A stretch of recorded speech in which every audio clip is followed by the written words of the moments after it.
نحمده ونصلي على رسوله الكريم أما بعد فأعوذ بالله من الشيطان الرجيم بسم الله الرحمن الرحيم رب اشرح لي صدري ويسر لي أمري واحلل عقدة من لساني يفقهوا قولي رب يسر ولا تعسر وتمم بالخير اللهم فقهنا في الدين انشاءاللہ آج ہم شروع کریں گے سورہ نور کی آیات 35 سے 40 تک. اس کی ٹرانسلیشن پہلے کر لیتے ہیں, پھر اس کے بعد انشاءاللہ اس کی تفسیر کی طرف آئیں گے. اللہ نور نور ہے, السماواتی آسمانوں کا, و اور الارض زمین کا, مثلو مثال, نوری ہی نور ہی, دو چیزیں ہیں اس میں. نور ہی جو ہوگا اس کا مطلب ہوگا اس کی. کمشکات, شروع میں کاف ہے تو کاف جب شروع میں آتا ہے تو اس کا مطلب ہوتا ہے مانند یا گویا کے, تو گویا ایک توق. فی ہا, دو سے یہ بھی اس میں دو ورڈز ہیں کمبائنڈ, فی اور ہا, جس میں مصباح, مصباح کہتے ہیں چراغ کو. المصباح چراغ, فی میں زجاجہ, زجاجہ ایک شیشے کی قندیل, ایک شینڈلیئر آپ کہہ لیں, شیشے کی ایک دیوار جس کے اندر یہ چراغ ہے. الزجاجہ وہ شینڈلیئر, کأنہا گویا کہ وہ, کوکب تارا ہے, دریوں, دری کہتے ہیں ویسے تو عرب لینگویج میں ہر اس تارے کو کہتے ہیں جس کو وہ لوگ نہیں جانتے تھے تو اس کو بولا کرتے تھے, لیکن یہاں پہ آیت کے مطابق اس کا معنی جو ہے وہ ایک چمکدار بہت برائٹ سٹار جو ہے اس کو کہتے ہیں. یوقدو جلایا جاتا ہے یا روشن کیا جاتا ہے, من سے شجرہ درخت, مبارکہ مبارک, زیتونہ زیتون, لا نہیں, شرقیہ مشرق کی طرف ہے, و اور لا نہیں, غربیہ مغرب کی طرف ہے. یہ کادو قریب ہے یا تیار ہے, زیتوہا زیتو تیل, ہا اس کا, یدیعو کہ روشن ہوئے یا جل اٹھے, ولو اگرچہ, لم نہیں, تمسسہو چھوئے اس کو, نار آگ. نور نور کا معنی تو آپ نور ہی لکھیں, اعلیٰ اوپر, نور. یہدی ہدایت دیتا ہے اللہ, لی نوری ہی اپنے نور سے, من جس کو, یشاء وہ چاہتا ہے, ویضرب اور بیان کرتا ہے, اللہ اللہ, الامثال مثالیں, للناسی, لام ہے شروع میں جس کا معنی ہوگا لیے, ناس لوگوں کے, و اور اللہ اللہ, بی کلی ہر, شیئن چیز کو, علیم جانتا ہے. آیت نمبر 36. فی میں, بیوتن گھروں, اذینہ اذن دیا یا اجازت دی, اللہ اللہ نے, ان یہ کہ, ترفع بلند کیے جائیں, و اور یذکر ذکر کیا جائے, فی ہا فی میں, ہا اس یعنی کہ ان گھروں میں, فی ہا ان میں, اسمہ اس کا نام, یسبح تسبیح کرتے ہیں یا تسبیح کرتے رہیں, لہو لیے اس کے, فیہا اس میں, بالغدوی صبح, و اور الاصال شام. رجالن ایسے لوگ یا مرد ہیں, کیا کہ آپ اس کا ترجمے میں کیا لکھیں گی, مرد ہیں یا ایسے لوگ, لا نہیں, تلہیہم غافل کرتی ان کو, تلہی کا مطلب ہوتا ہے غافل کرنا, ہم ان کو, تجارتن تجارت, و اور لا نہیں, بیعن بیون کہتے ہیں خرید و فروخت کو. ان سے ذکر ذکر اللہ اللہ کے. و اور اقامے قائم کرنے سے الصلاتی نماز. و اور ایتائی ادا کرنے سے الزکات زکات. یخافون وہ ڈرتے ہیں. یا ہے شروع میں جس کا معنی ہوگا وہ, اور خوفا کا مطلب ہوتا ہے خوف. واو نون اینڈ پہ ہے, جو میں نے آپ کو بتایا تھا کہ جب بھی واو نون اینڈ پہ آتا ہے تو پلورل کے لیے آتا ہے. تو جب ہم یہاں پہ بات کریں گے وہ ڈرتے ہیں یومن اس دن سے, تتقلبو الٹ جائیں گے یا پلٹ جائیں گے, دونوں معنی لکھ سکتے ہیں, الٹ بھی لکھ سکتے ہیں پلٹ بھی لکھ سکتے ہیں. فی ہی جس میں القلوب دل, والابصار اور آنکھیں, بصارت سے ہے. لیجزیہم لیجزیہم میں دیکھیں پہلے لام ہے جس کا مطلب ہوگا تاکہ جزا جو ہے درمیان میں بدلہ دے, ہم ان کو, اللہ اللہ, احسن بہت اچھا, ما اس کا جو عملو عمل کیے انہوں نے. اب اس میں بھی واو الف اینڈ پہ ہے جس کا مطلب یہی ہوتا ہے کہ پلورل کے لیے آتا ہے. تو واو نون اب آپ کو پتہ چل گیا, واو الف بھی پتہ چل گیا کہ اینڈ پہ آتا ہے تو یہ پلورل کے لیے آتا ہے. تو عاملو کا مطلب ہوگا عمل کیے انہوں نے, ایک سے دو سے زیادہ لوگوں نے. وہ یزیدہم اور زیادہ دے گا, ہم ان کو, من سے فضلہ اپنے فضل. اپنے کہاں سے آیا ہے, جو ہی ہے نا اینڈ پہ, اس سے پتہ چلتا ہے کہ فضل ہی اپنے. و اور اللہ اللہ یرزق رزق دیتا ہے, من جس کو, یشاء وہ چاہتا ہے, بغیر بغیر حساب حساب کے. و اور الذین جن لوگوں نے, کفروا کفر کیا, اعمالہم اعمالہم ان کے اعمال, ہم جو ہے اس کا مطلب ہوگا ان کے, تو اعمال اعمال ہم ان کے, کسرابن مانند سراب کے.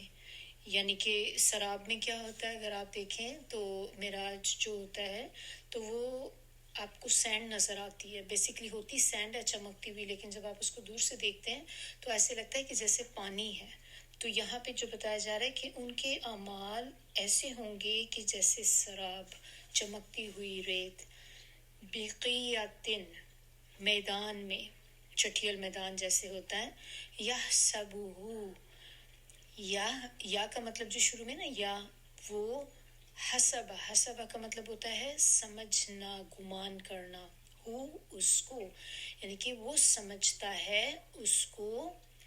الزمانو الزمانو کا مطلب ہوتا ہے پیاسا, ماءن پانی, حتی یہاں تک کہ, اذا جب, جاءہو آئے, ہو اس کے پاس, لم نہیں, یجدہو پائے اس کو, شیئا کچھ بھی, و اور وجدہ پائے, اللہ اللہ کو, عندہو عندہ کا مطلب ہوتا ہے پاس, ہو اپنے, فوفاہو تو وہ اسے پورا پورا دے, حسابہو اس کا حساب.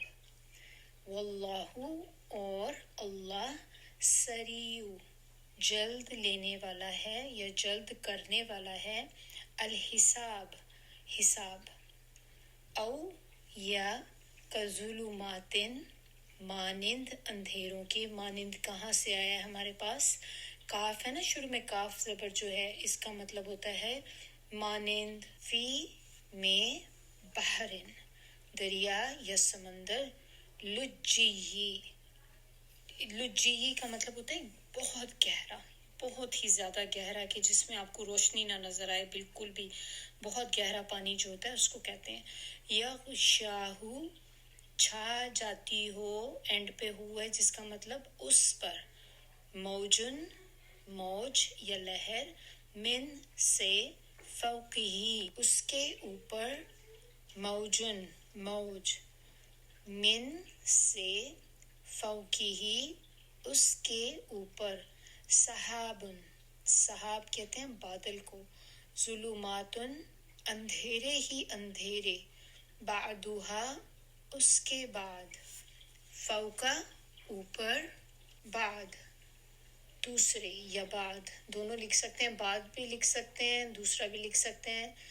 اذا جب، اخرجا نکالے، یدہو ید کہتے ہیں ہاتھ کو، ہو اپنا، لم نہ، یکد ممکن ہو یا قریب ہو، یراہا کہ وہ دیکھ سکے اس کو، ومن اور جو شخص، لم نہیں، یجعلی کرے، اللہ اللہ، لہو لیے اس کے، نورن نور، فما پس نہیں، لہو لیے اس کے، من سے، نورن کوئی نور. تو یہاں پہ ہماری ٹرانسلیشن ختم ہوتی ہے. انشاءاللہ تفسیر کی طرف آتے ہیں. بسم اللہ الرحمن الرحیم.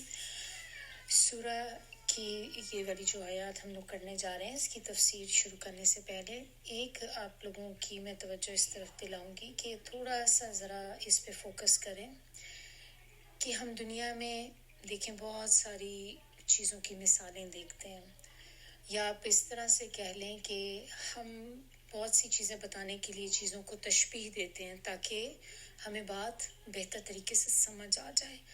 جیسے آپ کسی کو مثال دیتے ہیں کہ ہم نے کسی کے رنگ پہ بات کرنی ہوتی ہے کہ اس کا رنگ بہت سفید ہے، تو اب آپ کو اندازہ نہیں ہوتا کہ کتنا سفید ہے یا کیسا ہے، تو ہم اس کو کیا کہتے ہیں؟ ہم خالی سفید کہنے کی بجائے ہم کہتے ہیں اس کا رنگ تو اتنا سفید ہے، بالکل دودھ کی طرح چٹا. پھر کیا کہتے ہیں؟ پھر ہم اور چیزوں میں بھی اس طرح مثال دیتے ہیں کہ جیسے یہ تو اس کا چہرہ اتنا خوبصورت ہے جیسے چاند کی طرح.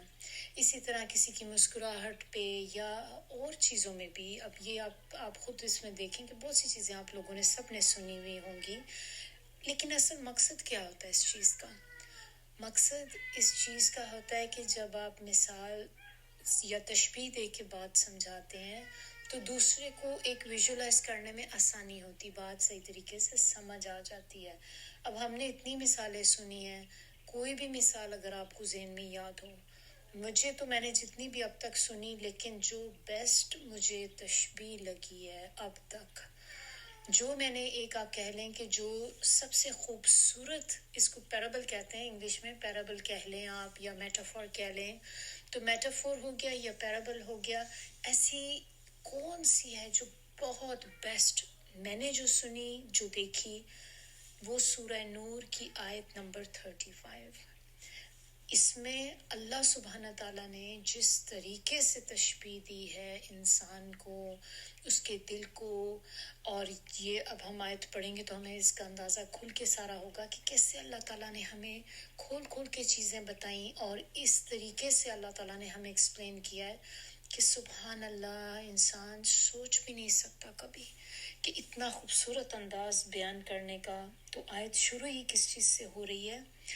اس میں آپ کو میں یہ بتا دوں کہ آیت نمبر 35 جو ہے نا، اس کا نام، اس کو آیت نور بھی کہا جاتا ہے. اور کیونکہ کیا ریزن ہے؟ کیونکہ اس میں نور کا ذکر ہے، اور سورہ نور کا نام جو ہے نا وہ بھی اسی آیت سے ہی آیا ہے. تو سٹارٹ کرتے ہیں. کیسے آیت شروع ہو رہی ہے؟ اللہ نور السماوات والارض، اللہ نور ہے آسمانوں کا اور زمین کا. تو یہاں پر اللہ تعالیٰ نے ہمیں کیا بات سمجھائی جا رہی ہے کہ دنیا میں جتنے بھی طرح کے نور آپ کو نظر آتے ہیں، ہر ایک کا پیدا کرنے والا اللہ سبحانہ تعالیٰ ہے. اللہ تعالیٰ انچارج ہے، اللہ تعالیٰ کنٹرولر ہے.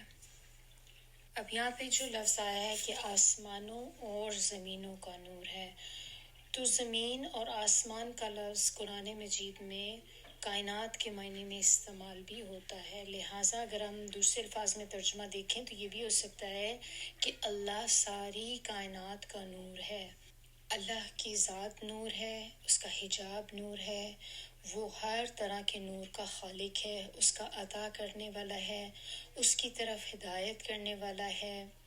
اب یہ نور جو ہوتا ہے، نور کا معنی کیا ہوتا ہے، تو اس کے ذرا معنی کی طرف تھوڑی سی توجہ دیتے ہیں۔ 3 چیزیں اس کے اندر آ جاتی ہیں کہ نور جو ہوتا ہے وہ لائٹ کو کہتے ہیں، یعنی کہ وہ ایک تو خود بھی روشن ہے اور دوسروں کو بھی روشن کر دے، یعنی کہ دونوں چیزیں اس میں آتی ہیں کہ ایک تو خود اٹ سیلف وہ برائٹ ہے، پھر اپنی برائٹنس کی وجہ سے وہ اپنے ارد گرد کے ماحول کو بھی روشن کر دیتا ہے۔ تو نور کے جو ہے ایک معنی تو اس کا نور ہی ہو گیا، دوسرا معنی نور کا ہوا منور، یعنی کہ روشن کرنے والا، تیسرا معنی نور کا جو ہے وہ ایک ہدایت بھی ہے، ایسی ہدایت جو اللہ کی طرف سے آتی ہے اور اللہ ہی ہدایت دینے والا ہے آسمان اور زمین سب کو۔ نور جو ہوتا ہے یہ 3 طرح کا ہوتا ہے۔ ایک نمبر 1 تو نور ہوتا ہے جیسے کہ روشن چیزوں کا نور، یعنی کہ فزیکل آپ کہہ لیں، حسی نور جس کو کہتے ہیں، تو وہ روشن چیزوں کا نور، اس میں کیا چیزیں آ سکتی ہیں؟ لائٹ آتی ہے، اس میں دیکھیں سورج آ سکتا ہے، چاند، ستارے، یہ جو بلب ہوتے ہیں ہمارے، ہر قسم کی جو آرٹیفیشل لائٹ آپ کہہ لیں، یہ جو بھی آرٹیفیشل یا نیچرل جو لائٹ ہمیں نظر آتی ہے وہ ساری اس کے اندر آ جائیں گی۔ نمبر 2 اس کی ٹائپ جو ہے وہ ہوگی آنکھ کا نور، یعنی کہ آنکھ میں ہماری جو بصارت ہے، جس سے ہم دیکھتے ہیں، بیسیکلی جو آنکھوں کی ہماری دیکھنے کی طاقت ہوتی ہے، وہ جو چیز ہے وہ بھی نور کے اندر آتی، کیونکہ اسی لائٹ کے ساتھ ہی تو ہم دیکھتے ہیں۔ اور تیسری چیز جو اس میں ہے وہ ہے علم کا نور، مانوی آپ کہہ سکتے ہیں، علم کا نور، دین کا نور، اس کو دل کا نور بھی کہتے ہیں۔ اور یہ کون سا نور ہوتا ہے؟ اس کو کہتے ہیں نور ہدایت، نور ایمان، نور علم۔ تو یہ 3 طرح کے جو نور ہیں یہ ہمیں پتہ چلتے ہیں کہ نور کس کس قسم کے ہوتے ہیں۔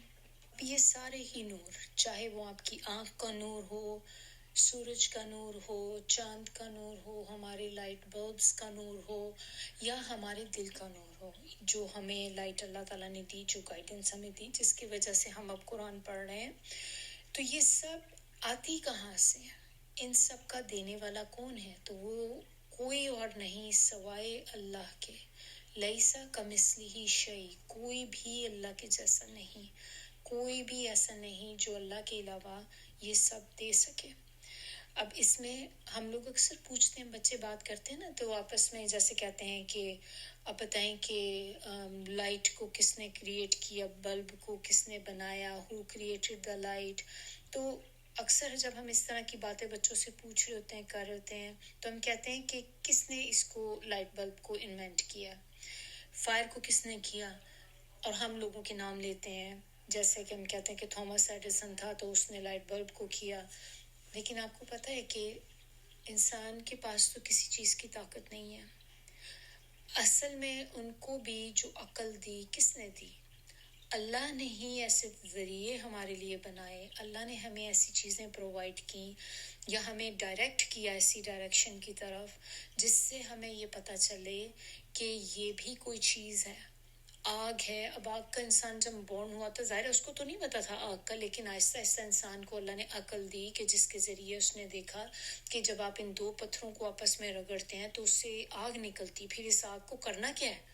تو یہ بھی تو دیکھیں، انسان کو خود تو نہیں پتا، لیکن یہ ساری باتیں ہمیں کس نے سمجھائیں؟ اللہ سبحانہ تعالیٰ نے۔ اسی طرح یہ لائٹ بلب وغیرہ بھی ایجاد تو بے شک بندے نے کیا، لیکن اس کو عقل دینے والا اور اس چیز کی طرف ڈائریکٹ کرنے والی اللہ کی ہی ذات ہے۔ تو اللہ تعالیٰ جو آسمانوں اور زمین کی لائٹ ہے یا نور السماوات والارض، اس کا کیا مطلب ہے کہ ہر طرح کی لائٹ سورس جو ہے وہ اللہ کی طرف سے ہے، اور اللہ ہی نے کریٹ کیا ہے سورج، چاند، ستارے، آگ، اور اللہ نے ہمیں نالج دیا ہے۔ جس سے ہمیں پتہ چلتا ہے کہ ہم نے الیکٹریسٹی بنانی کیسے ہے اور پھر اس کو استعمال کیسے کرنا ہے. اور اللہ ہی ہے جس نے ہمیں ابیلٹی دی ہے, ہمیں ریسورسز دیے ہیں, ہمیں نالج دیا ہے. اللہ ہی ہے جو گائیڈ کرتا ہے آسمانوں اور زمین کو اور ان کو راستہ دکھاتا ہے. اب کون ہے جو بتاتا ہے سورج کو یا چاند کو کہ انہوں نے کیا کرنا ہے؟ ان کو تو بے جان چیزیں ہیں, ان کو نہیں پتا کہ وہ کیا کریں گے. اللہ نے ان کو پروگرام کیا ہوا ہے کہ ان کو اپنے ٹائمز کا پتہ ہے کہ اتنے بجے ہم نے نکلنا ہے, ہم نے اپنا ایک سائیکل ختم کرنا ہے, ایسٹ سے نکلنا ہے, ہم نے ویسٹ میں جانا ہے. اور ایک سن جیسے سیٹ ہوتا ہے تو آپ دیکھیں کہ مون نکل آتا ہے, تو ان کو چلانے والا کون ہے, ان کو گائیڈ کرنے والا کون ہے؟ تو یہ گائیڈنس جس کو ہم نور کہہ رہے ہیں تو یہ اللہ کی طرف سے آتی ہے. صحیح مسلم کی ایک حدیث ہے جس میں آپ صلی اللہ علیہ وسلم نے فرمایا, اللہ سوتا نہیں ہے اور اس کو یہ زیب بھی نہیں دیتا. اس کا حجاب نور ہے, اگر وہ اپنا حجاب اٹھا دے تو اس کا چہرے کا جو نور ہے اس کی تجلی جہاں تک جائے گی ہر چیز کو جلا دے گی. اسی وجہ سے وہ رب حجاب میں ہے, اس کا حجاب بھی نور ہے. مثل نوری ہی, مثال اس کے نور کی, یعنی کہ جو نور ہدایت اللہ تعالیٰ دیتا ہے اس کی مثال کو اس آیت میں اس طریقے سے سمجھایا گیا ہے کہ وہ ایک طاق کی طرح ہے جس میں چراغ ہے جو روشن کیا جاتا ہے بابرکت زیتون کے درخت سے. تو طاق کیا ہوتا ہے؟ طاق ہم میں سے ہو سکتا ہے کئی لوگوں نے دیکھا ہو کہ وہ پرانے ٹائمز میں جیسے ہوتا تھا, بلکہ آج کل بھی ہوتا ہے یہ, تو ایک وال کے اندر جیسے کہ ایک شیلو ریسس ٹائپ چیز بنائی ہوئی ہوتی ہے, ایک دیوار کو جیسے درمیان سے کٹ کر کے تو ایک ہالو سی چیز بنائی جاتی ہے جس میں بعض اوقات لوگ اپنے وہ رکھتے ہیں, ڈیکوریشن پیسز رکھ لیتے ہیں, سم ٹائم اس میں فلاورز رکھتے ہیں, سم ٹائم اس میں اسٹیچوز رکھے ہوتے ہیں. اسی طرح آپ نے دیکھے ہوں گے کہ بعض اوقات اس میں لیمپس بھی رکھے ہوتے ہیں. اور اگر ہم پرانے زمانوں سے کبھی ہمیں ایکسپیرینس ہو دیکھنے کا تو اس میں آپ نے دیکھا ہوگا کہ وہ چھوٹے چھوٹے وہ بنے ہوئے ہوتے تھے دیوار میں ہولز کی طرح, اور ان کے اندر دیے جلائے جاتے تھے تو روشنی کے لیے. تو اس کو طاق کہتے ہیں, طاق جس کے اندر وہ چیز رکھی جاتی, لیمپ یا دیا رکھا جاتا ہے. تو اس کو کہتے ہیں, یہ جو طاق ہے اس کو کہتے ہیں کمشکات. تو عربک میں ہو گیا کمشکات, اردو میں ہو گیا طاق, جس میں چراغ کو رکھا جاتا ہے. اور اس میں رکھنے کا مقصد کیا ہوتا ہے؟ اس میں اس لیے رکھا جاتا تھا تاکہ وہ محفوظ رہے, اور اس کی شیپ اس طرح سے بنی ہوئی ہوتی ہے کہ جس کی وجہ سے روشنی جو ہوتی ہے وہ سپریڈ کرتی ہے. تو سب سے پہلے تو اگر آپ یہ دیکھیں کہ اگر ہم لیمپ کو جسٹ اس کو کاؤنٹر پہ یا ٹیبل پہ آپ رکھیں گے تو کیا ہوگا, تھوڑی دیر میں بجھ جائے گا. لیکن اگر آپ اس کو کسی چیز میں سیکیور کر کے سائڈ پہ رکھ دیں گے تو اس کے جو ہے بجھ جانے کے چانسز بہت کم ہے. تو طاق میں رکھی جاتی تھی چیز تاکہ وہ پریزرو رہے, وہاں پہ محفوظ رہے. کمشکاتن فیہا مصباح, مانند ایک طاق کے ہے اس میں چراغ ہے. اب کمشکات اس میں جو ہے وہ انسان کی چیسٹ ہو گئی یا اس کا باڈی کہہ لیں, اور جو لیمپ ہے جس کو مصباح کہا گیا ہے تو وہ انسان کی وہ کس چیز کو ریپرزینٹ کرتی ہے؟ ہمارے دل کے اندر جو ایمان ہوتا ہے اس ایمان کی روشنی کو لیمپ کے ساتھ تشبیہ دی گئی ہے. کہ آپ یہ دیکھیں کہ لیمپ کو جلنے کے لیے ایمان کی روشنی چاہیے. آپ اس میں آئل بھی ڈال کے رکھیں لیمپ کے اندر, اگر آئل میں ہر چیز ریڈی ہے اور اس میں آئل ہے, اس میں گلاس ہے, پوری انوائرمنٹ آپ دیکھیں کہ سیٹ ہے, لیکن اگر اس میں آپ لائٹ ہی نہیں ہے تو آئل تو برن نہیں کرے گا نا. تو اس کے لیے ضروری ہے کہ ہمارے اندر ایمان کی روشنی ہو جس کی وجہ سے وہ لیمپ جلے گا. ہر لیمپ جو ہوتا ہے اس کے اندر وک ہوتی ہے. اسی طرح ہر دل جو ہوتا ہے اس کے اندر اللہ تعالیٰ نے ڈیزائر رکھی ہے کہ وہ ایمان کی طرف کھنچتا ہے, کہ وہ ایمان کو ڈھونڈتا ہے. نیکی کی یا نیک کاموں کی اللہ تعالیٰ نے ہمارے دل میں خواہش رکھی ہے. اسی لیے آپ دیکھیں کہ جب برائی ہوتی ہے یا برے کام ہوتے ہیں تو ان کو دیکھ کے انسان کو اچھا نہیں لگتا. ہم خود بھی کوئی برا کام کرتے ہیں چاہے ہمیں کوئی سمجھانے والا نہ ہو, لیکن دل میں ایک بے چینی آتی ہے خود سے کہ یہ جو ہم کر رہے ہیں یہ ٹھیک نہیں ہے کام, یہ غلط ہے, کیونکہ اللہ نے ہر بندے کے اندر ایک ان بورن یہ چیز رکھی ہوئی ہے. تو یہ جو ویک ہے نا یہ ہم سب کے اندر ہے, جس کو ہم لیمپ کہتے ہیں, تو یہ ہم سب کے اندر اللہ تعالیٰ نے یہ چیز رکھی ہے. فرق صرف اتنا ہے کہ کون اس کو جلاتا ہے اپنے ایمان کی روشنی سے اور کون اس کو نہیں جلاتا. اب اس کے بعد اگلی چیز جو بتائی جا رہی ہے کہ المصباح فی زجاجہ, چراغ میں ہے فانوس, یعنی کہ چراغ ایک فانوس میں ہے. فانوس کس کو کہتے ہیں؟ فانوس کہہ لیں وہ جس سے ہم نے تو دیکھے ہیں شینڈلیئر جو ہوتے ہیں, پھر ایک گلاس کی کورنگ آپ کہہ سکتے ہیں, قندیل کہہ سکتے ہیں, ایسی کورنگ جس کے اندر یہ چراغ ہوتا ہے. تو یہ کورنگ بیسیکلی کیا کرتی ہے, یہ اس چراغ کو پروٹیکٹ کرتی ہے, اس کو پریزرو کرتی ہے تاکہ وہ خراب نہ ہو جائے, بجھ نہ جائے. تو یہ شینڈلیئر جو ہوتا ہے اس کو لوگوں کی جیسے آپ کہہ لیں کہ یہ ہارٹ کو ریپریزنٹ کرتا ہے. جو شینڈلیئر یعنی کہ آؤٹر کورنگ جو ہے اس چراغ کی, یہ دل کی طرح ہے. تو اس کی حالت جو گلاس کی ہے یہ ہمیشہ بدلتی رہتی ہے. جیسے کہ انسان جب دیکھیں ایک بچہ ہوتا ہے تو اس کی یہ جو کورنگ ہوگی بہت ہی ٹرانسپیرنٹ ہوگی, بہت کلین ہوگی, کیونکہ بچے آپ دیکھیں انوسینٹ ہوتے ہیں, اور بچے جو ہوتے ہیں وہ کوئی گناہ بھی نہیں کرتے, گناہ کریں بھی تو ان کے لکھے نہیں جاتے کیونکہ ان کو سمجھ نہیں ہوتی. تو ان کا جو گلاس ہوتا ہے وہ بہت زیادہ کلین ہوتا ہے, جس سے پھر لائٹ بہت زیادہ نکلتی ہے. لیکن جیسے جیسے ہماری ایج بڑھتی چلی جاتی ہے تو وہ جو گلاس ہوتا ہے وہ گندا ہونا شروع ہو جاتا ہے. کیسے گندا ہوتا ہے؟ ہمارے گناہوں سے. ہم جو نافرمانیاں اللہ تعالیٰ کی کرتے ہیں یا ہم جو گناہ کرتے ہیں اس کی وجہ سے ہمارا جو گلاس ہوتا ہے وہ گندا ہونا شروع ہو جاتا ہے. تو ہمیں اگر ہم چاہتے ہیں نا کہ ہم اپنا گلاس کلین رکھیں, صاف ستھرا رہے, تاکہ ہمارے اندر بھی جو ایمان کی روشنی ہے وہ بہت زیادہ شائن کے ساتھ باہر نکلے, سپریڈ کرے, تو اس کے لیے اللہ سے معافی مانگتے رہنا چاہیے, استغفار کرنا چاہیے, کیونکہ جتنا زیادہ آپ استغفار کرتے ہیں اللہ تعالیٰ اتنے ہی ہمارے گناہ جو ہیں وہ بخش دیتے ہیں اور ہمارا گلاس صاف ہوتا جاتا ہے.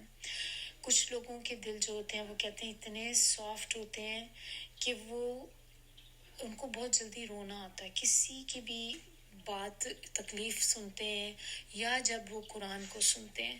تو ہم قرآن کو بھی جب دیکھیں قرآن پڑھ رہے ہوتے ہیں, ہمیں قرآن سمجھ کے پڑھنے کی بات کر رہی ہوں, تو اس میں جب اللہ کی وارننگز کی طرف ہم آتے ہیں تو اللہ تعالیٰ جب اپنی وارننگ ہمیں دیتے ہیں کہ یہ کرو گے تو ایسے ہو جائے گا, ایک وہ دن آئے گا جو بہت سخت دن ہے, یہ سب جب چیزیں پڑھتے ہیں تو جن لوگوں کے دل نرم ہوتے ہیں وہ ان کو رونا آتا ہے, وہ رونا شروع کر دیتے ہیں سن کے. صحابہ کرام میں اگر آپ کو پتا ہو کہ کون تھے جو ان کا دل بہت زیادہ نرم تھا, کہتے ہیں حضرت ابو بکر صدیق جو تھے ان کا دل بہت نرم تھا کہ ان کے جب وہ کبھی جماعت کراتے تھے یا لیڈ کرتے تھے جماعت کو تو وہ نماز کنٹینیو نہیں کر پاتے تھے کیونکہ اتنا روتے تھے, اللہ کی آیات جیسے ہی پڑھتے تھے ان کو اتنا رونا آتا تھا کہ ہچکی بن جاتی تھی ان کی. تو ان کے لیے نماز کو کنٹینیو کرانا بڑا مشکل ہو جاتا تھا کیونکہ ان کا دل اتنا نرم تھا کہ ایک ایک آیت پر سوچتے تھے. اب اس کے ساتھ اگر ہم اپنے آپ کو کمپیئر کریں, اللہ کا شکر ہے, میں آپ سب سے کہوں گی کہ جتنا بھی اللہ کا شکر ادا کرے کم ہے کہ جس نے ہمیں توفیق دی اس چیز کی کہ ہم لوگ آج بیٹھ کے اللہ کے قرآن کو سمجھ رہے ہیں. کیونکہ دیکھیں ان کے دل نرم تبھی ہوتے تھے جب اللہ کی آیات کو سنتے تھے تو سمجھ آتی تھی.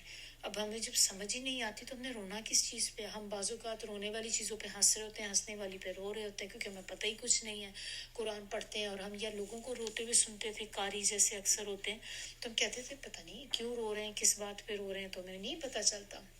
اب نیکسٹ کیا بتایا جا رہا ہے کہ الزجاجۃ کأنہا کوکب دری, یعنی کہ وہ فانوس گویا کہ ایک ستارہ ہے, بہت چمکتا ہوا, موتی کی طرح چمکتا ہوا ستارہ, اتنا روشن. تو اسی طرح کچھ لوگوں کے آپ دیکھیں کہ دل بھی جو ہوتے ہیں نا بہت خوبصورت ہوتے ہیں کیونکہ وہ ایمان سے بھرے ہوئے ہوتے ہیں.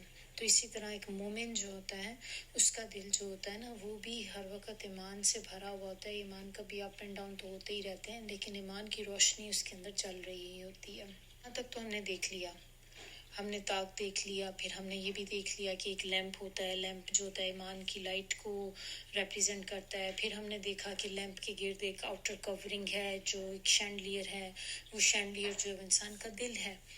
اب اور کیا چیز چاہیے ہمیں؟ اگر اپنے ذہن میں آپ ایک یہ پوری ایک پکچر ویژولائز کریں تو اب اس کو جلانے کے لیے کچھ تو چیز چاہیے نا جس کی وجہ سے وہ لیمپ جلے گا. لیمپ کو آگ تو جلائیں گے آپ, لیکن اس کے نیچے کوئی چیز ہوگی جو اس کو کنٹینیو رکھے گی چلنے کا پروسیس. تو اس کے لیے ہمیں کیا چاہیے ہوتا ہے؟ تیل چاہیے ہوتا ہے, آئل چاہیے نا, اس کو کوئی چیز جو جلائے, اس کو جلتا رکھے. تو اس کے بارے میں اللہ تعالیٰ یہاں کیا بتا رہے ہیں؟ یوقد من شجرۃ مبارکہ, جلایا جاتا ہے وہ ایک درخت سے جو مبارک ہے, زیتون, زیتون کے درخت سے. تو کس سے مثال دی جا رہی ہے کہ وہ جو تیل جو ہے وہ زیتون کے درخت کے تیل کی جیسے مثال ہوتی ہے, اس طرح کا آئل ہے جس سے وہ جلایا جاتا ہے. لا شرقیہ, نہ ہی مشرقی ہے, ولا, اور نہ ہی غربیہ, اور نہ ہی مغربی ہے. یہ کوالٹیز بتائی جا رہی ہیں اس تیل کی کہ جس سے وہ درخت جس سے وہ لیمپ جو ہے وہ جلایا جاتا ہے. تو کیا بتایا ہمیں کہ وہ کس درخت کا ہے؟ وہ زیتون کے ایک مبارک, کیونکہ زیتون کا درخت ایک مبارک درخت کہلاتا ہے, تو اس درخت کا تیل ہے جو نہ کہ مشرقی ہے اور نہ ہی مغربی ہے. یکادو, قریب ہے, زیتوہا, کہ تیل اس کا روشن ہو جائے اگرچہ نہ چھوئے اس کو کوئی آگ. یعنی کہ وہ اتنا پیور, اتنا خالص برائٹ آئل ہے کہ اگر آگ اس کو نہیں بھی ٹچ کرتی تو وہ ایک دم سے خود ہی جل جائے گا. یعنی کہ بالکل ایک طرح سے ریڈی ٹو اگنائٹ, کہ بالکل اس کو ہلکا سا بس ایک آپ کہہ لیں کہ اس کو ذرا سا لائٹ آپ کو دکھانے کی ضرورت ہوگی اور وہ جل پڑے گا. اتنی زیادہ وہ پیورٹی ہے اس آئل کے اندر, جس کی مثال اللہ تعالیٰ نے ہمیں یہاں پہ بتائی. درخت کو مبارک درخت کیوں کہا گیا ہے؟ تو اس کے بارے میں کہتے ہیں کہ یہ درخت جو ہے یہ اتنا بینیفیشل ہے انسان کے لیے کہ زیتون کا درخت پورا کا پورا فائدے مند ہوتا ہے. اس کی شاخیں, اس کا پھل, اس کا بیج, اس کا تیل, اس کی جڑیں, حتیٰ کہ اس تیل سے جو دھواں نکلتا ہے نا وہ بھی استعمال ہوتا ہے. تو یہ درخت پورا کا پورا ایک بلیسنگ ہے انسان کے لیے, بہت زیادہ اس میں فائدے ہیں, اسی لیے اس تیل کو مبارک کہا گیا ہے. اب یہ تیل کو کس چیز, اللہ تعالیٰ نے تیل تو ہمیں بتا دیا, لیکن کس چیز کی تشبیہ تیل کے ساتھ دی جا رہی ہے؟ تو بیسیکلی جو گائیڈنس ہے نا, ہدایت اور ریولیشن, یعنی کہ قرآن, وحی. تو اللہ تعالیٰ یہاں پہ اس تیل کو تشبیہ دے رہے ہیں ہدایت سے, اور وہ ہدایت ہمیں کہاں سے ملتی؟ قرآن سے. تو وحی کے ذریعے جو ہمارے پاس نالج آیا ہے وہ نالج ہے جو تیل کا کام کرتا ہے. تو اس آئل سے, اس نالج سے جب ہم اس کو کرتے ہیں تو ہمارا جو لیمپ ہوتا ہے وہ جل جاتا ہے. بیسیکلی قرآن کا علم جو ہے وہ تیل ہے, اور یہ تیل جب آپ کو پتہ ہے کہ تیل بڑی آسانی سے نہیں نکلتا. کسی بھی چیز کا جب ہم آئل نکالتے ہیں تو اس کے لیے محنت کرنی پڑتی ہے, پھر جا کے اس کا تیل نکلتا ہے. تو اسی طرح جو قرآن کا علم ہے اس کو حاصل کرنے کے لیے بھی ہمیں محنت کرنی ہوتی ہے. ہم اگر سوچیں کہ ہمیں بس بیٹھے بٹھائے ایسے ہی گھر پہ آرام سے مل جائے, ہمیں کچھ بھی نہ کرنا پڑے اور ہمیں سمجھ بھی آ جائے, جتنی آپ دیکھیں کہ جتنی زیادہ آپ محنت کریں گے اتنا میٹھا آپ کا پھل ہوگا. تو جتنا زیادہ ٹائم آپ اس میں لگائیں گے اتنی ہی اللہ تعالیٰ دیکھیں آپ کے لیے آگے آسانیاں کریں گے, اور اتنی ہی برائٹ آپ کی روشنی ہوگی اس لیمپ کی.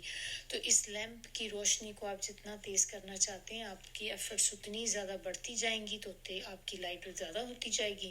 اگر کبھی کم ہو جائے تو دیکھیں چراغ کی روشنی بھی تو کم تیار ہوتی ہے نا, تو جب اگر کم ہوتی تو اس میں کیا کرتے ہیں, جو آئل ہوتا ہے وہ پھر بار بار فل کرنا پڑتا ہے آپ کو. اور سم ٹائم کیا ہوتا ہے کہ اینڈنگ میں بالکل آئل اینڈ پہ پہنچ جاتا ہے, ختم ہونے والا ہوتا ہے, تو کبھی وہ لائٹ اگر آپ دیکھیں تو فلکرنگ ہو جاتی ہے. ایسے ہی ہوتا ہے کہ بس ابھی بجھی کہ ابھی بجھی, کسی بھی ٹائم پہ بجھ سکتی ہے. پھر جیسے ہی اس میں آپ مزید آئل فل کرتے ہیں تو وہ پھر سے ایک دم بھڑک اٹھتی ہے آگ اس کی.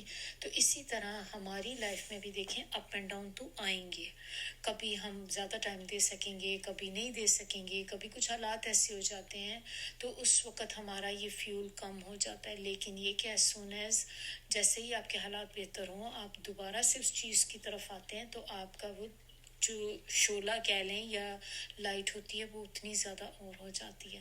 تو یہ کبھی اس سے گھبرائیں نہیں کہ جب کبھی آپ کو ایسا محسوس ہو کہ ہم اب اس طرح کر نہیں پا رہے. جیسے میں بگننگ میں نے شروع کیا تھا تو میں بہت ٹائم دے رہی تھی، اب مجھے لگ رہا ہے کہ میرا ایمان بھی کم ہو رہا ہے اور میں اتنے فوکسڈ نہیں ہوں. تو یہ ایک ریالٹی ہے، کیونکہ انسان کا جو ایمان ہے نا یہ گھٹتا بڑھتا رہتا ہے. صرف ایک فرشتوں کا ایمان ایسا ہے جو ایک ہی لیول پہ رہتا ہے، وہ کبھی نیچے نہیں آتا کیونکہ وہ پروگرامڈ ہے. ہم لوگ پروگرامڈ نہیں ہیں، ہمیں اللہ نے فری ول دی ہے. تو اسی پہ تو ٹیسٹ ہوتا ہے پھر ہمارا. فرشتوں کا تو ٹیسٹ نہیں ہوگا نا، تو آگے ایگزام جو ہوگا اس کا رزلٹ بھی جو آئے گا وہ ہمیں ملے گا، کیونکہ یہ دنیا ہم سب کے لیے ایک ٹیسٹ ہے. جو کچھ بھی ہم یہاں پہ کر رہے ہیں اس کا ہم نے آگے اللہ کو جواب دینا ہے. تو اسی لیے اللہ تعالیٰ نے ہم سب کو ایک فری ول دی ہے کہ ہم اپنی مرضی سے جو چاہیں کریں، جو راستہ اختیار کریں. ہمیں دنیا میں تو دیکھیں اللہ تعالیٰ ہمارے ساتھ کوئی ایسی پکڑ نہیں کر لیتے، کیونکہ اللہ تعالیٰ حلیم ہے. اللہ تعالیٰ ہمیں مہلت دیتے ہیں اور فوری ہماری پکڑ نہیں ہو جاتی، کیونکہ اللہ تعالیٰ اینڈ تک بندے کو مہلت دیتے ہیں کہ شاید میرا بندہ میری طرف پلٹ آئے. دیکھا جائے تو اللہ تعالیٰ نے کتنی خوبصورت مثال کے ساتھ ہمیں سمجھایا ہے کہ یہ جو تیل والی کی مثال اگر ہم لے لیں کہ اللہ تعالیٰ نے تیل کو ہمارے لیے ایک علم کی اس کو ریپریزنٹ کیا ہے کہ دیکھیں انسان کیا ہوتا ہے. ہم بھی قرآن پڑھتے ہیں، ہم کوئی سورہ پڑھتے ہیں، ہم نئی سورہ پڑھتے ہیں، ہمیں بڑی اچھی ہر چیز سمجھ آ جاتی ہے. ترجمہ ہم نے سیکھا، اس کا لرن کیا اور اس کی تفسیر ہم نے دیکھی، تو اس وقت ہمیں لگتا ہے کہ ہاں ہمیں تو یہ چیزیں پہلے پتہ ہی نہیں تھی، کتنا کچھ ہم نے اس میں سیکھا ہے. لیکن وہ نالج آپ کے پاس کتنی دیر رہتا ہے، وہ علم کتنی دیر رہتا ہے؟ کچھ دن رہے گا، کچھ گھنٹے رہے گا یا کچھ مہینے میں بھی، اس کے بعد آپ بھول جاتے ہیں. آپ کو یہ بھی نہیں یاد رہتا کہ میں نے سورہ میں پڑھا کیا تھا، میں نے کتنے پوائنٹس تھے جو میں نے پڑھے تھے. تو اسی لیے ہمیں بار بار اس کو پڑھنا پڑتا ہے. تو مثال دیکھیں تیل کی جو دی گئی کہ دیے کو جلانے کے لیے بھی آپ کو تیل جیسے ہی کم ہوتا ہے تو پھر سے دوبارہ فل کرنا پڑتا ہے. تو اسی طرح ہمیں بھی کنٹینیوسلی اس قرآن کے ساتھ جڑے رہنا ہے. تو جیسے ہی ہمیں لگے کہ اب ہمارا کنیکشن اللہ تعالیٰ کے ساتھ جو ہے وہ کمزور پڑ رہا ہے، ہم اتنے ایمان کے لیول پہ نہیں ہیں، تو کرنا کیا ہے؟ پھر سے اللہ کی طرف جڑ جانا ہے، قرآن کے ساتھ جڑ جانا ہے. پھر اس کو زیادہ ٹائم دیں تاکہ جو گیپ آ گیا ہے نا درمیان میں، اس گیپ کو کور کر سکیں. اس کے بارے میں ایک حدیث ہے، نبی صلی اللہ علیہ وسلم نے کہا کہ زیتون کا تیل لگاؤ اور کھاؤ، وہ ایک مبارک درخت کا تیل ہے. تو اب آپ جب بھی کبھی زیتون کا تیل استعمال کریں یا لگائیں یا کھائیں تو اس وقت اپنے ذہن میں یہ رکھیں کہ یہ میں نبی صلی اللہ علیہ وسلم کی ایک سنت پہ عمل کر رہی ہوں، انہوں نے یہ کہا ہے، تو آپ کو اس کو سنت پہ عمل کرنے کا بھی اجر ملے گا. تو کون سا تیل ایسا ہے جس کو آپ کھائیں تو ساتھ ساتھ آپ کو ثواب بھی ہو رہا؟ تو یہ تیل اگر آپ اب کھائیں گے نا تو اس کو ساتھ ساتھ آپ یہ جب ذہن میں رکھیں تو دیکھیں کہ آپ کو اللہ تعالیٰ اس کا اجر بھی دیں گے انشاءاللہ. اب یہ دیکھیں کہ یہ اگلا پارٹ جو اس کا ہے، نورن علی نور، نور کے اوپر نور. اس کا کیا مطلب ہے کہ اللہ جس کو بھی چاہتا ہے وہ ہدایت دے دیتا ہے. اللہ نے ہر انسان کی فطرت میں اسلام کو رکھا ہوا ہے، یعنی کہ یہ نور جو ہے یا یہ اسلام ہے اللہ نے بندے کی فطرت میں رکھا ہوا ہے.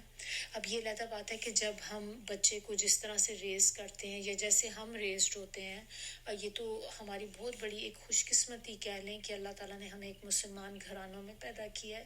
لیکن ان لوگوں کا سوچیں کہ جو لوگ مسلم گھروں میں پیدا نہیں ہوتے، کوئی بھی بچہ جو ہوتا ہے وہ سب بچے جو ہے فطرت پہ پیدا ہوتے ہیں. اور فطرت کس کو کہتے ہیں؟ اسلام کو فطرت کہا جاتا ہے، یعنی کہ بچے اسلام پہ ہوتے ہیں.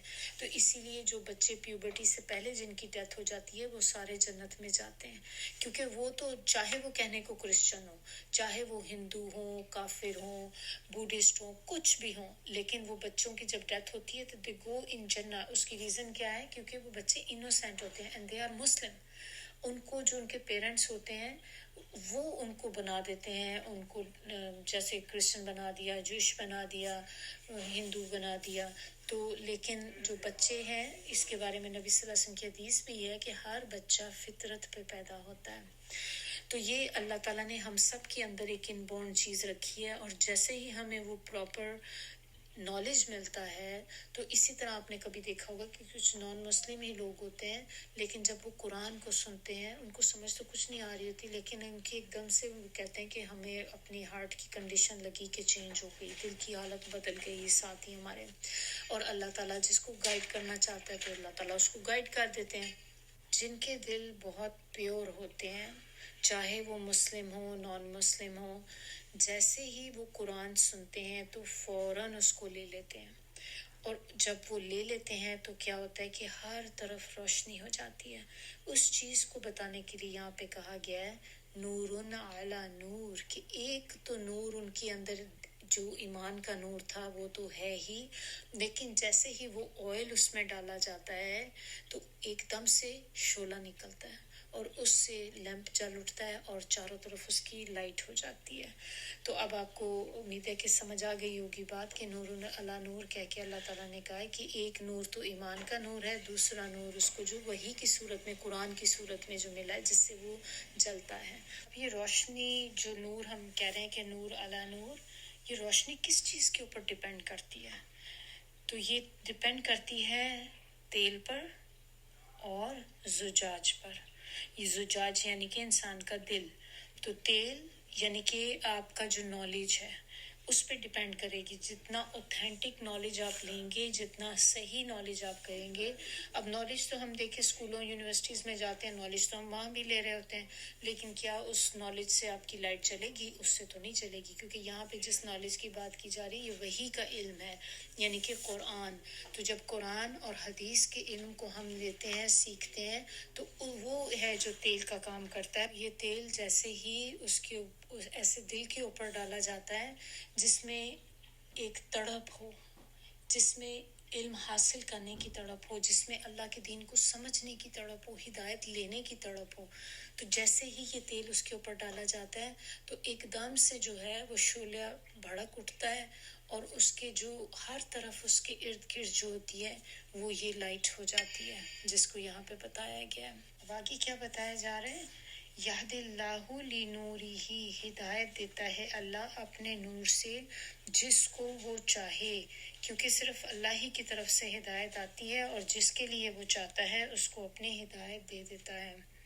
مطلب اس کا کہ اللہ تعالیٰ جس کو چاہتا ہے تو اس کو ہدایت دے دیتا ہے، جس کو نہیں چاہتا تو نہیں دیتا۔ تو پھر مجھے تو ہدایت نہیں ملی، میں پھر کیوں محنت کروں؟ تو بات کیا ہوتی ہے کہ ہدایت اللہ تعالیٰ سب کو دینا چاہتے ہیں، لیکن اللہ کی ہدایت بہت پریشس ہے۔ اللہ کی ہدایت ایسی نہیں ہے کہ جیسے آپ کہہ لیں کہ مفت بانٹنے والی کوئی چیز ہے، کہ بس گری پیری چیز ہے جو ہر ایک کو آپ پکڑائے چلے جا رہے ہیں، دوسرا ولنگ بھی نہیں لینے کے لیے، پھر بھی آپ زبردستی اس کو دے رہے ہیں۔ ایسا نہیں ہے۔ ہدایت کے بارے میں یہ چیز ہے کہ ہدایت اللہ اس کو دیتے ہیں جس کے دل میں ہدایت کی تڑپ ہوتی ہے۔ جو بندہ ہدایت لینا چاہے وہ خود ہی وانٹس ٹو بی گائیڈڈ۔ اب آپ لینا ہی نہیں چاہ رہے لیکن آپ کو زبردستی ہاتھوں میں پکڑائی جائے تو آپ کے لیے کیا ویلیو ہوگی اس چیز کی؟ ظاہر ہے کوئی بھی قدر نہیں ہوگی اس چیز کی۔ تو اللہ تعالیٰ اپنی گائیڈنس صرف ان لوگوں کو دیتے ہیں جو ہدایت کی طلب بھی رکھتے ہیں اپنے دل میں۔ اور گائیڈنس بھی ایک ایسی چیز ہے کہ یہ ایسا نہیں ہے کہ ونس آپ گائیڈڈ ہیں تو you are forever guided. آپ کو اللہ تعالیٰ گائیڈ کرتا ہے، جیسے ہی آپ اپنی دعا مانگنی چھوڑ دیں گے گائیڈنس کی تو وہ گائیڈنس ختم ہو جائے گی، اللہ تعالیٰ واپس لے لیں گے۔ تو اس کے لیے کنٹینیوسلی دعائیں کرنا بہت ضروری ہے۔ وَيَضْرِبُ اللَّهُ الْأَمْثَالَ لِلنَّاسِ، اور بیان کرتا ہے اللہ تعالیٰ مثال کے ذریعے لوگوں کے لیے مثالیں دے کر بات بیان کرتے ہیں تاکہ لوگوں کو بات سمجھ آ جائے۔ کیونکہ دیکھیں جیسے ہم نے شروع میں بات کی تھی کہ جب بھی ہم مثال کے ذریعے کوئی بات کرتے ہیں تو وہ بات ہمیں زیادہ اچھے طریقے سے سمجھ آ جاتی ہے۔ تو اسی لیے اللہ کو پتہ ہے کہ میں نے کس طریقے سے لوگوں کے دل تک بات کو پہنچانا ہے۔ وَاللَّهُ بِكُلِّ شَيْءٍ عَلِيمٌ، اور اللہ تعالیٰ ہر چیز کا علم رکھنے والے ہیں، اللہ جاننے والے ہیں کہ کون سے طریقے سے بات بتائی جائے گی تو وہ دل پر اثر کرے گی، کس طرح سے اس کو بات کا کہا جائے گا تو سیدھی دل کی گہرائیوں میں اتر جائے گی۔ تو اسی لیے اللہ تعالیٰ نے پوری اس آیت کے اندر ہمیں ایک مثال کے ذریعے کتنی خوبصورت چیزیں آپ دیکھیں کہ بتائی ہیں۔ یہ آیت مشکل بھی ہے اور بہت خوبصورت آیت بھی ہے۔ اب یہاں تک تو ہم نے دیکھ لیا، لیکن اب یہ لوگ ہوتے کہاں پہ ہیں؟ یہ والے لوگ آپ کو کہاں ملیں گے؟ انسان سوچتا ہے کہ ٹھیک ہے یہ مثالیں ہمیں بتائی گئیں، کیا واقعی ایکچول ایسے لوگ ہوتے ہیں کہیں پہ؟ تو اس کا جواب اللہ تعالیٰ ہمیں خود ہی اگلی آیت میں اب بتا رہے ہیں کہ ایسے لوگ جو ہیں، آیت نمبر 36 دیکھیں، فی بیوتن، گھروں میں ہیں۔ کون سے گھروں میں ہیں؟ اب یہاں پر اس میں کچھ علماء کہتے ہیں کہ یہ گھر جو ہیں ان سے مراد ہے مساجد، یعنی کہ یہ لوگ آپ کو گھروں میں ملتے ہیں، مسجدوں میں ملتے ہیں۔ اور دوسری مثال اس کی جو انہوں نے بتائی کہ اس سے مراد مومنوں کے گھر بھی ہیں۔ اور تیسری ایک اور چیز اس میں ہے کہ ایسی جگہیں جہاں پہ جیسے کلاسز ہوتی ہیں، جیسے نالج لیا جاتا ہے، جس جگہ پہ بیٹھ کے آپ قرآن و حدیث کی تعلیم لیتے ہیں، تو کیا ہو گیا؟ یعنی کہ مدرسے ہو گئے نا، سکولز ہو گئے، ایسے سکول مدرسے جہاں پہ آپ کو قرآن کی تعلیم دی جاتی۔ تو کیا تین چیزیں ہمیں پتہ چلیں بیوتن سے؟ ایک تو اس میں ہمیں پتہ چلا کہ یہ مسجدیں ہیں، دوسری ہمیں پتہ چلی کہ مومنوں کا گھر ہے، تیسری چیز ہمیں یہ پتہ چلی کہ یہ مدرسے ہیں جہاں پہ نالج دیا جاتا ہے، قرآن کی تعلیم دی جاتی ہے۔ اور یہ لوگ جو ہیں یہ وہ ہیں کہ جو جنہیں اللہ تعالیٰ نے نا ایک نور بصیرت عطا کیا ہوا، یعنی کہ ان کے دیر گائیڈڈ، اور وہ ہر وقت حق کے لیے تلاش میں رہتے ہیں، حق کے لیے ادھر ادھر کوشش کرتے رہتے ہیں کہ ہمیں حق کی چیز ملے، اور جیسے ہی انہیں اللہ تعالیٰ کی آیات سنائی جائیں تو وہ فوراً اس کو ایکسیپٹ کرنے کے لیے ریڈی ہوتے ہیں، اسی وقت ایکسیپٹ کر لیتے ہیں۔ تو ایسے لوگ جو ہوتے ہیں وہ مسجدوں میں پائے جاتے ہیں۔ اگر انہیں دیکھنا ہے تو پھر اللہ کی مساجد میں دیکھو، جہاں ہر وقت اللہ کا ذکر بلند ہوتا رہتا ہے، اور صبح شام ایسے لوگ جو ہیں نمازوں کی اور تسبیح و تحلیل میں مصروف رہتے ہیں۔ تو نمازیں ہو گئی ایک اس میں، اور دوسری چیز کیا ہوگی کہ صبح شام سے جو بتایا گیا ہے کہ صبح شام سے کیا مراد؟ تو صبح شام ہم کیا کرتے ہیں؟ اگر آپ کو یاد ہو کہ حدیث سے یا وہ ہمیں نبی صلی اللہ علیہ وسلم کی سنت سے کہ نبی صلی اللہ علیہ وسلم کے جو تھے، جو روٹین تھی ان کی، وہ صبح شام کے اذکار کیا کرتے تھے، مارننگ ایوننگ اذکار جس کو ہم کہتے ہیں۔ اس میں ان کی حفاظت کی دعائیں ہوتی تھیں، اور اس میں جیسے قل هو اللہ، قل اعوذ برب الفلق، قل اعوذ برب الناس، آیت الکرسی، پھر اس طرح کی اور دعائیں ہیں جو حفاظت کی ہیں، جن کو وہ صبح میں اور شام میں پڑھا کرتے تھے۔ تو یہ جو گھروں کی بات ہے، اس میں آگے کیا کہا جا رہا ہے کہ اذن اللہ، اللہ نے حکم دیا ان ترفع، کہ تم ان کو تعمیر کرو۔ تو ترفع کے اندر جو ہے نا تین چیزیں آ جاتی ہیں۔ ایک تو اس میں کیا ہے کہ آپ ان کو تعمیر کرو۔ کس کو تعمیر کرو؟ پیچھے سے لیں، بیوتن، یعنی کہ گھروں کو، مساجد کو۔ دوسری چیز اس میں جو آتی ہے کہ وہ مسجدوں کی تعظیم اور احترام کرنا، مسجدوں میں ایسے کاموں سے اوائڈ کرنا کہ جس جگہ پہ جیسے کرنے سے مسجدوں کی تعظیم میں فرق پڑے، جیسے کہ لڑائی جھگڑا کرنا، وہاں پہ گالی گلوچ کرنا، اونچی آواز میں بات چیت کرنا، جس سے نمازی یا دوسرے بیٹھے ہوئے لوگ جو ہیں وہاں پہ وہ ڈسٹرب ہوں، کیونکہ مسجدیں جو ہوتی ہیں وہ اللہ کے گھر ہوتے ہیں، تو وہاں کی بھی ہمیں تعظیم اور احترام کرنا چاہیے۔ وہاں پہ کاروبار وغیرہ سے اوائڈ کرنا چاہیے، وہاں پہ ایسے پکنک جیسے لوگ کر لیتے ہیں تو اس طرح نہیں کرنا چاہیے کہ ان کو جس مقصد کے لیے وہ گھر ہیں ان کو انہیں مقصد کے لیے استعمال کرنا چاہیے۔ پھر اس میں تیسری چیز جو آتی ہے کہ نجاست اور گندگی سے پاک رکھنا، مسجد کی شان و شوکت کو بڑھانا، یعنی کہ اس کو بیوٹیفائی کرنا، مسجد کو خوبصورت بنانا، صفائی ستھرائی کا خیال رکھنا، وہاں پہ ایسا نہیں ہو کہ گند ادھر ادھر بکھرا پڑا ہے، کھا پی لیا تو وہیں پہ چیزیں پھینک دیں کہیں، تو جس کی وجہ سے گندگی ہو یا اسمیل آتی ہو، تو یہ چیزیں جو ہیں ان سے بھی اوائڈ کرنا چاہیے مسجدوں میں۔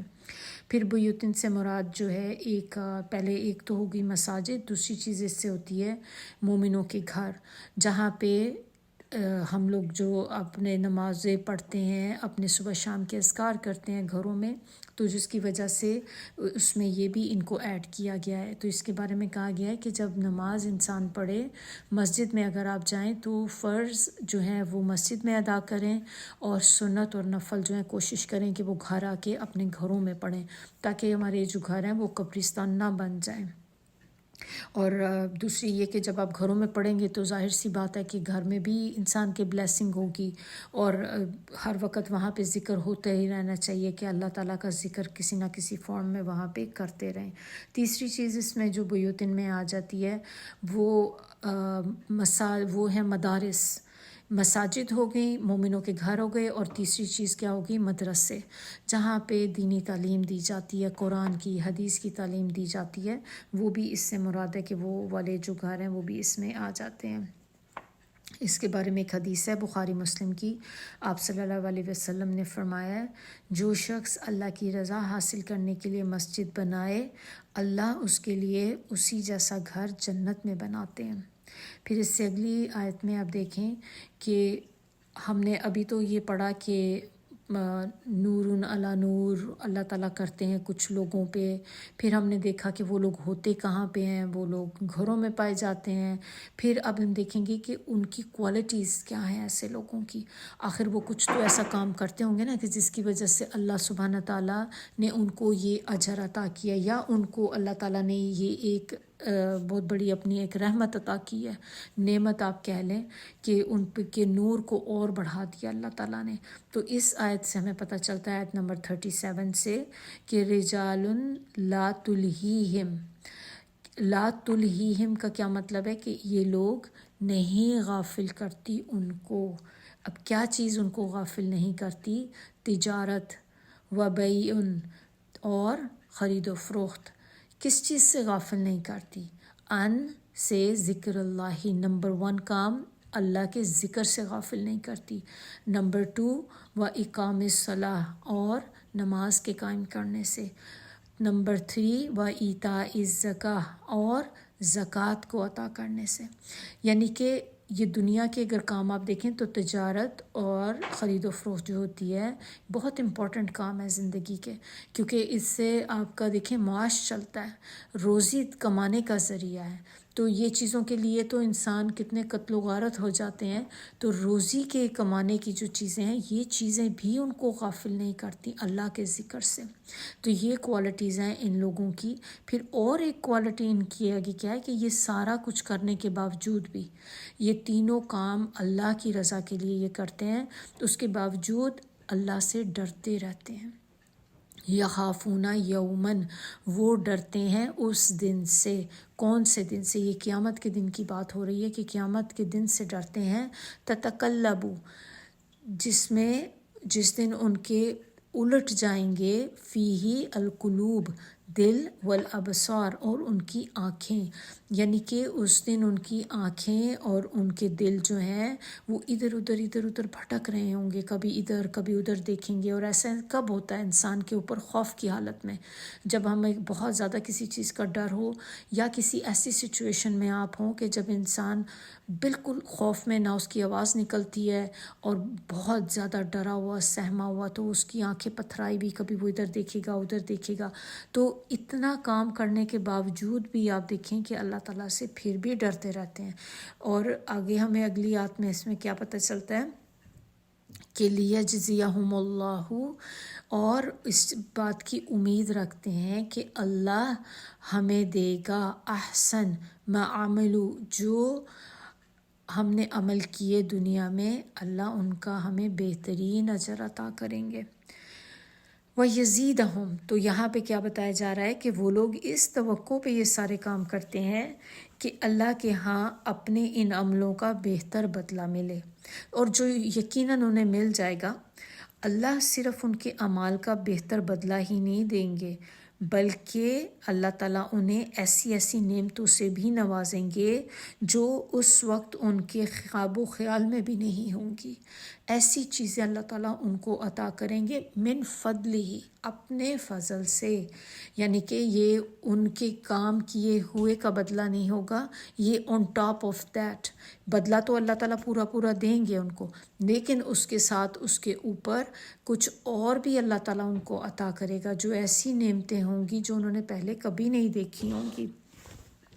اور اللہ تعالیٰ کے ہاں تو دیکھیں آپ کس چیز کی کمی ہے، اللہ تو جو چاہے کر سکے، کیونکہ اللہ تعالیٰ پوری کائنات کا مالک ہے، پوری ہر چیز پہ قدرت رکھتا ہے، تو اللہ تعالیٰ جو چاہے جس کے لیے وہ عطا کریں۔ آگے کیا بتایا جا رہا ہے کہ واللہ یرزق من یشاء بغیر حساب، اللہ تعالیٰ جس کو چاہتا ہے بغیر حساب رزق عطا کر دیتا ہے، یعنی کہ جس کو جتنا چاہے وہ رزق عطا کرے، اور چاہے تو اتنا رزق عطا کرے کہ آپ اس کو حساب بھی نہ کر سکیں، کیونکہ یہ تو اللہ کی قدرت ہے۔ اللہ تعالیٰ جس کو چاہے، اللہ کی حکمت بھی ہے اس میں کہ اللہ تعالیٰ نے کس کو کتنا دینا ہے۔ آیت نمبر 39 میں اب ہم نے یہاں تک جو چیزیں پڑھی تھی وہ ہم دیکھ رہے تھے کہ یہ وہ لوگ تھے جن کو اللہ نے نور عطا کیا تھا، نور علی نور، جن کے دل میں ہدایت کی تڑپ تھی۔ اب اگلی آیت سے ہمیں اللہ تعالیٰ بتا رہے ہیں کہ اور ان کے مقابلے میں وہ لوگ بھی ہیں، والذین کفروا، جنہوں نے کفر کیا۔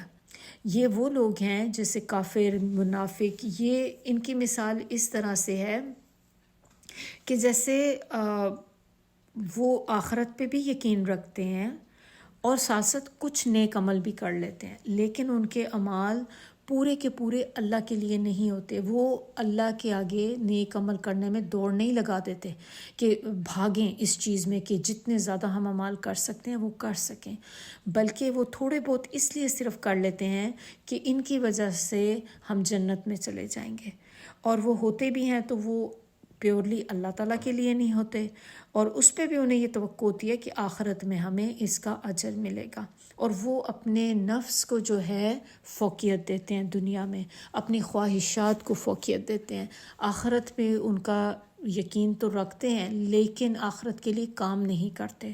جب اپنے اعمال کر رہے ہوتے ہیں تو اس وقت ان کو یہ نہیں ہوتا کہ ایک دن اللہ کے آگے کھڑے ہوں گے تو جواب دہی کرنی ہوگی۔ ایسے لوگوں کی مثال اللہ تعالیٰ نے کہی کہ وہ ان کے اعمال کی مثال ایسی ہوگی، اعمالہم کسراب، کہ جیسے کہ مانند سراب کے، یعنی کہ چمکتی ہوئی ریت کے۔ ایسی چیز سراب آپ نے دیکھا ہے کہ معراج کس کو کہتے ہیں کہ کبھی ہم سخت گرمیوں کے دنوں تو جب آپ روڈ پہ بھی جا رہے ہوتے ہیں تو آپ کو دور سے لگتا ہے جیسے روڈ کے اوپر پانی ہے، لیکن جیسے ہی آپ اس کے قریب پہنچتے ہیں تو وہ کچھ بھی نہیں ہوتا، وہ جسٹ ایک روڈ ہوتی ہے، پانی تو کچھ بھی نہیں۔ تو یہ کیا چیز ہے؟ بیسکلی آنکھوں کا ایک دھوکہ ہے۔ تو اس دن ان کو اپنے اعمال ایسے ملیں گے کہ وہ دنیا میں تو اس نیت سے کر رہے تھے کہ یہ کر رہے ہیں اور ہمیں اس کا اجر مل جائے گا، بس تھوڑے بہت خانہ پوری کے لیے کام کرتے تھے، اور لیکن جب وہ وہاں پہ پہنچیں گے اس دن، قیامت والے دن، تو ان کو جب اپنے اعمال ہوں گے وہ محض ایک آنکھوں کا دھوکہ ہوگا، اور اس کے بدلے میں انہیں کچھ بھی وہاں نہیں ملے گا۔ یحسبہ، اور یہ ایسے ہی ہوگی کہ جس طرح سے سراب جو ہوتا ہے اس کی امپورٹنس جو ہے آپ اس سے پوچھیں کہ جو بہت پیاسا انسان ہو، کہ جب وہ دور سے سراب کو دیکھتا ہے تو وہ پانی سمجھتا ہے، وہ بھاگتا ہے اس کی طرف کہ میں پانی مجھے ملے، میں پانی پیوں۔ اور یہاں پہ اللہ تعالیٰ نے یہی بات بتائی کہ یحسبہ الظمآن ماءً، کہ وہ پیاسا اس کو سمجھے گا پانی، وہ دور سے بھاگتا ہوا آئے گا، لیکن حتیٰ یہاں تک کہ اذا جب جاءہ آئے گا اس کے پاس تو وہاں پہ لم یجدہ شیئا، کچھ بھی نہیں ملے گا اس کو اپنے اعمال میں سے، بلکہ اس کی بجائے کیا ملے گا؟ ووجد اللہ، وہ پائے گا وہاں پہ اللہ عندہ، اس کے پاس، اپنے پاس، یعنی کہ اللہ کو پائے گا۔ تو یعنی کہ قیامت کے دن کیا ہوگا؟ بجائے اپنے اعمالوں کو، ان کا بدلہ دیکھنے کے، وہ اپنے آپ کو اللہ کے سامنے کھڑا ہوا پائے گا، اور اللہ تعالیٰ جو ہے اس وقت ظاہر ہے پھر وہ جب سامنے کھڑا ہوگا تو کس چیز کے لیے کھڑا ہوگا؟ اس سے پوچھ گچھ کے لیے، حساب کتاب کے لیے وہاں پہ کھڑا ہوگا۔ فوفاہ حسابہ، پورا پورا ملے گا اس کو بدلہ۔ اللہ اب اس کو پورا حساب کرنے والے ہیں، جو کام اعمال اس نے دنیا میں کیے پورا اللہ تعالیٰ اس کو اس کا حساب دیں گے اب۔ واللہ سریع الحساب، اور اللہ تعالیٰ بہت جلد حساب لینے والے ہیں، یعنی کہ اللہ تعالیٰ چھوڑتے کسی کو بھی نہیں۔ یہ ضرور ہے کہ مہلت مل جاتی دنیا میں، کبھی اعمال کی پکڑ نہیں ہوتی، لیکن جب وہاں پر جائیں گے تو اس وقت اللہ تعالیٰ پورا پورا ایک ایک ہمارے اعمال کا بدلہ جو ہوگا سامنے آ جائے گا. چاہے کسی نے رائی کے دانے کے برابر بھی کوئی نیک عمل کیا ہوگا تو اللہ تعالیٰ اس کو بھی لے آئیں گے سامنے. اسی طرح کسی نے ذرے کے برابر بھی کوئی گناہ کیا ہوگا تو وہ بھی انسان کے سامنے اس دن لایا جائے گا. اب اگلی جو آیت ہے آیت نمبر 40، اس میں ذکر ہو رہا ہے ایسے لوگوں کا جو نہ تو آخرت پہ بلیو کرتے ہیں، نہ ہی اللہ پہ بلیو کرتے ہیں، اور نہ ہی دنیا میں کوئی ایسے اعمال کرتے ہیں. وہ اچھے کام تو ضرور کرتے ہوں گے لیکن ان کے کام جو ہیں وہ اللہ کے لیے نہیں ہوتے، اللہ کی رضا حاصل کرنے کے لیے نہیں ہوتے. ایسے لوگ ہیں جیسے آپ کہہ لیں کہ ایتھیسٹ آپ کہہ لیں، جو لوگ کسی بھی خدا پہ بلیو نہیں کرتے، ان کے خیال میں دنیا اپنے آپ خود ہی سے بن گئی ہے. ایسے لوگ جو ہیں ان کے اعمال کی مثال اللہ تعالیٰ نے یہاں پہ بتائی ہے کہ ایسے ہے کہ جیسے کہ کظلمات فی بحر، اور باہر کے ساتھ بھی کیا ہے لجی، یعنی کہ ان کی مثال اندھیروں سے اللہ تعالیٰ نے دی ہے کہ اتنے اندھیرے ہوں گے کہ جیسے سمندر کی بہت زیادہ گہرائی، آپ کہہ لیں سمندر کا وہ حصہ جو سب سے زیادہ گہرا ہوگا، اس کی گہرائی میں جو اندھیرا ہوتا ہے اس کی مثال سے یہاں پہ بتایا جا رہا ہے. پھر نہ صرف یہ کہ سمندر کی ڈیپتھ، اس کے اوپر یغشاہو، یعنی کہ اس کو ڈھانپ لے موج، لہر، من سے فوقی، اوپر موج، یعنی کہ نیچے سمندر کی بہت زیادہ گہرائی، اس کا ایک اپنا اندھیرا کہ جہاں پہ سورج کی روشنی پہنچ ہی نہیں سکتی. پھر اس کے اوپر لہر ہوگی، وہ لہر جو ہے وہ ایک پردے کی طرح کام کرے گی کہ جس سے مزید اندھیرا ہو جائے گا. پھر نہ صرف ایک موج ہوگی، موج کے اوپر موج ہوگی، لہر کے اوپر لہر، جس سے کیا ہوگا کہ مزید اندھیرے میں اضافہ ہوگا. پھر اس کے اوپر اگر آپ اندھیرا، یہ اتنے اندھیرے ہو گئے، پھر اس کے اوپر رات کا اندھیرا ہو گیا، اور دن میں آپ دیکھیں کہ کیا ہوتا ہے، سورج کی روشنی ہوتی ہے، تو روشنی بھی سورج کی پانی پہ جب پڑتی ہے تو کچھ حد تک سمندر میں کہیں نہ کہیں وہ لائٹ جا رہی ہوتی ہے. ڈیپتھ میں تو پھر بھی نہیں جاتی لیکن کچھ اس کی جو ایک ڈسٹنس تک وہ لائٹ اندر جاتی ہے. تو لیکن اگر آپ اس سورج کی بجائے اندھیرا اور اس کے اوپر بادل کر دیں، گھنے بادل جو بالکل اندھیرے والے بادل ہوتے ہیں، تو وہی بات یہاں پہ بتائی جا رہی ہے من فوقہ سحاب، کہ یعنی کہ اس کے اوپر بادل بھی آ جائیں تو پھر یعنی کہ مزید آپ کی روشنی جو ہے بالکل ختم ہو گئی، سورج کی روشنی بھی نہیں پہنچ رہی. تو اس طرح کی مثال ہوگی ان کے اعمال کی جو وہ لوگ کرتے تھے. ظلمات بعدها فوق بعد، تو یہ ایسے ہی ہے کہ جیسے تاریکی کے اوپر ایک اور تاریکی چڑھی ہوئی، یعنی کہ اندھیرے کے اوپر اندھیرے. اب اس سے کچھ بات اگر آپ کو یاد آئے کہ ہم نے جو آیت 35 میں کیا دیکھا تھا، نور علی نور، نور کے اوپر نور، اور یہاں پہ اس حصے میں کیا بتایا جا رہا ہے، تاریکی کے اوپر تاریکی. تو یہ دونوں چیزیں سائیڈ بائی سائیڈ اللہ تعالیٰ نے ہمیں جو ہیں یہ بتا دیں کہ کس طرح کے لوگوں کے لیے نور علی نور ہوگا اور کس طرح کے لوگوں کے لیے اندھیروں کے اوپر اندھیرے ہی ہوں گے.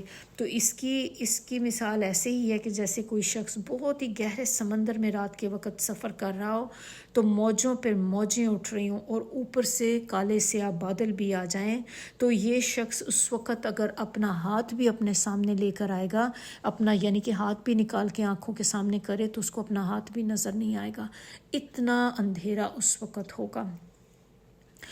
اور آگے کیا بتایا جا رہا ہے کہ وَمَن لَّمْ يَجْعَلِ اللَّهُ لَهُ نُورًا فَمَا لَهُ مِن نُور، یعنی کہ اللہ تعالیٰ جس کے لیے نور بنا دے تو اسی کے لیے اللہ کا نور ہے، اور جس کو اللہ تعالیٰ نور نہ دینا چاہے تو اس کے لیے کوئی نور بھی نہیں. کہ یعنی کہ جس سے اللہ روشنی نہ عطا کرے تو اس کو کہیں سے روشنی مل نہیں سکتی. تو نور جو ہے اللہ ہی کی طرف سے آتا ہے، اللہ تعالیٰ ہی ہے جو نور کا عطا کرنے والا ہے. کیونکہ ہم نے پیچھے دیکھیں آیت شروع کہاں سے ہو رہی تھی، آیت نمبر 35 سے یہ ٹاپک سٹارٹ ہو رہا تھا. تو اس میں کیا ہم نے پڑھا تھا، اللہ نور السماوات والارض، اس سے یہ سٹارٹ ہوا تھا. اور اس کا اینڈ جو ہو رہا ہے وہ کہاں پہ ہو رہا ہے کہ اللہ ہی ہے نور کا دینے والا، جس کو اللہ تعالیٰ نور نہ عطا کرے اس کے لیے کوئی نور نہیں۔ تو یعنی کہ ہدایت اور نور جو ہے اس کا دینے والی صرف اللہ کی ذات ہے۔ پھر جو شخص اللہ کی طرف رجوع ہی نہ کرے بلکہ اللہ سے باغی ہو جائے اور اس کا رویہ ہی اس طرح کا ہو کہ وہ اللہ سے ہی انکاری ہو، تو پھر اس کو ہدایت کی روشنی کیسے مل سکتی ہے؟ کیونکہ ہدایت کی روشنی کے لیے دل میں ہدایت کی تڑپ بھی ہونی چاہیے۔ جب انسان کے دل میں تڑپ ہوگی تو ہی اس کو اللہ تعالیٰ اپنا نور عطا کریں گی، اور وہ نور کیا ہوگا؟ ہدایت کا نور۔ تو اس کے ساتھ ہی یہاں پہ ہم اس کو ختم کرتے ہیں۔ سبحانک اللہم و بحمدک، نشہد ان لا الہ الا انت، نستغفرک و نتوب الیک۔ سبحان ربک رب العزت عما یصفون وسلام علی المرسلین والحمد للہ رب العالمین۔ ربنا تقبل منا انک انت السمیع العلیم وتب علینا انک انت التواب الرحیم۔ أعوذ بالله من الشيطان الرجيم. الله نور السماوات والأرض، مثل نوره كمشكاة فيها مصباح، المصباح في الزجاجة كأنها كوكب دري يوقد من شجرة مباركة زيتونة لا شرقية ولا غربية يكاد زيتها يضيء ولو لم تمسسه نار، نور على نور، يهدي الله لنوره من يشاء ويضرب الله الأمثال للناس والله بكل شيء عليم. في بيوت أذن الله أن ترفع ويذكر فيها اسمه يسبح له فيها بالغدو والآصال، رجال لا تلهيهم تجارة ولا بيع عن ذكر الله وإقام الصلاة وإيتاء الزكاة يخافون يوما تتقلب فيه القلوب والأبصار، ليجزيهم الله أحسن ما عملوا ويزيدهم من فضله، والله يرزق من يشاء بغير حساب. والذين كفروا وأعمالهم كسراب بقيعة يحسبهم الظمآن ماء حتى إذا جاءه لم يجده شيئا ووجد الله عنده فوفاه حسابه والله سريع الحساب. أو كظلمات في بحر لجي يغشاه موج من فوقه سحاب، ظلمات بعضها فوق بعض إذا أخرج يده لم يكد يراها، ومن لم يجعل الله له نورا فما له من نور.